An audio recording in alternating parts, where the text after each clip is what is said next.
ఏపీలో జిల్లాల పునర్వ్యవస్థీకరణపై మరోసారి చర్చ మొదలైంది. ప్రజల అవసరాలు, పరిపాలన సౌలభ్యం అంటూ గత ప్రభుత్వ హయాంలో 13 జిల్లాలను 26 జిల్లాలుగా విభజించినప్పటి నుంచి అనేక వివాదాలు, అసంతృప్తులు వెలువెత్తాయి.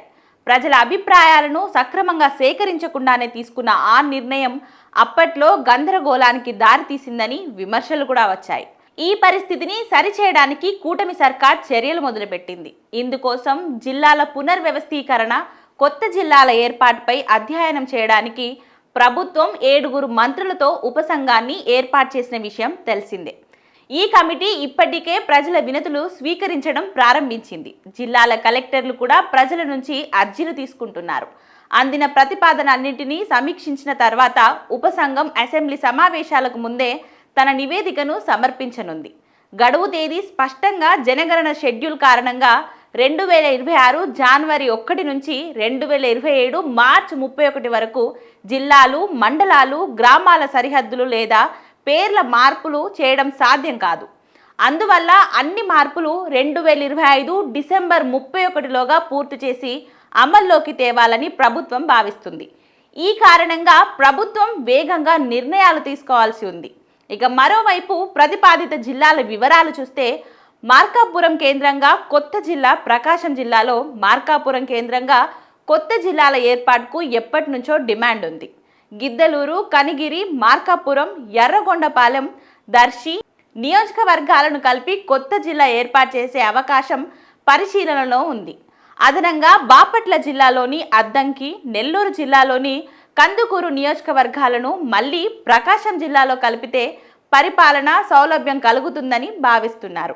ఇలా చేస్తే 2 జిల్లాలు సమతూకంగా నిలుస్తాయి. అయితే రాజధాని అమరావతిని కేంద్రీకరించిన ప్రత్యేక అర్బన్ జిల్లా ఏర్పాటు చేసే ప్రతిపాదన కూడా చర్చనీయాంశమైంది. అమరావతి పరిధిలోని 29 గ్రామాలతో పాటు మంగళగిరి, తాడికొండ, పెదకూరపాడు, నందిగామ, జగ్గయ్యపేట నియోజకవర్గాలను కలిపి 5 నియోజకవర్గాల జిల్లాలుగా తీర్చిదిద్దే అవకాశం ఉంది. ఇక గుంటూరు జిల్లాలో మిగిలే గుంటూరు తూర్పు, పశ్చిమ, ప్రత్తిపాడు, పొన్నూరు, తెనాలి నియోజకవర్గాలు మరో జిల్లాగా కొనసాగుతాయి. ఇక ఏజెన్సీ ప్రాంత ప్రజల పరిపాలన ఇబ్బందులను దృష్టిలో ఉంచుకొని రంపచోడవరం కేంద్రంగా ప్రత్యేక జిల్లా ఏర్పాటు ప్రతిపాదన ముందుకొచ్చింది. ప్రస్తుతం అక్కడి ప్రజలు పాడేరు జిల్లా కేంద్రానికి 180 కిలోమీటర్లకు పైగా ప్రయాణించాల్సి వస్తుంది. కలెక్టర్ కూడా గ్రీవెన్స్ కార్యక్రమాలను 2 చోట్ల నిర్వహించాల్సి వస్తుంది. ఇక ఈ సమస్యను పరిష్కరించడానికి రంపచోడవరం, చిత్తూరు డివిజన్తో కలిపి కొత్త జిల్లా ఏర్పాటు ఆలోచనలో ఉంది.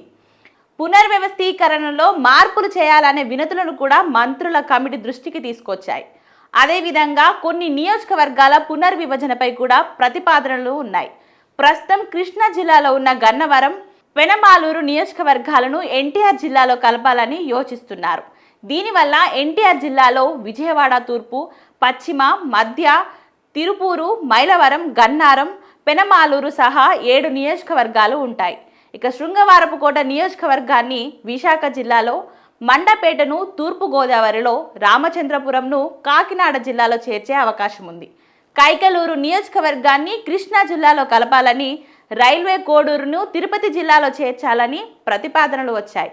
జిల్లాల పునర్వ్యవస్థీకరణ సాధారణ పరిపాలన ప్రక్రియ మాత్రమే కాదు, ఇది ప్రజల జీవితాలపై, అభివృద్ధి అంశాలపై నేరుగా ప్రభావం చూపిస్తుంది. అందుకే ప్రభుత్వం తీసుకునే నిర్ణయాలు ప్రజల అభిప్రాయాలకు అనుగుణంగా భవిష్యత్ అవసరాలను దృష్టిలో పెట్టుకొని ఉండాలని నిపుణులు సూచిస్తున్నారు. ఇక డిసెంబర్ 31 గడువు సమీపిస్తున్న తరుణంలో కొత్త జిల్లాల తుది మార్పులపై ఆసక్తి నెలకొంది. ఈ విషయంలో బాబు సర్కార్ ఏ విధంగా ముందుకు వెళ్తుందో వేచి చూడాల్సిందే.